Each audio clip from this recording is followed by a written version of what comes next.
আপনি কি জানেন বিশ্বকাপে ম্যাচ খেলতে মাঠে নামার আগে একটা দল কোরআন তেলাওয়াত করে ড্রেসিং রুমে, মোনাজাত করে নামে।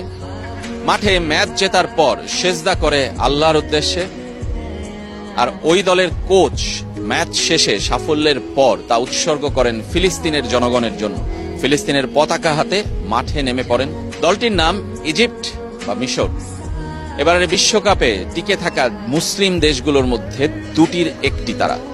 ইজিপ্ট এবং মরক্কো এখন পর্যন্ত এই বিশ্বকাপে টিকে আছে মুসলমান দেশগুলোর মধ্যে।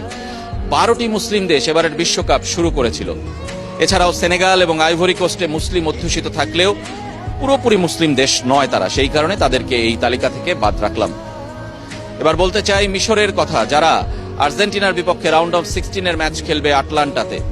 সেই মিশর মুসলিম দেশ এবং ইসলামকে তারা ধারণ করে, ইসলামের চর্চা করে।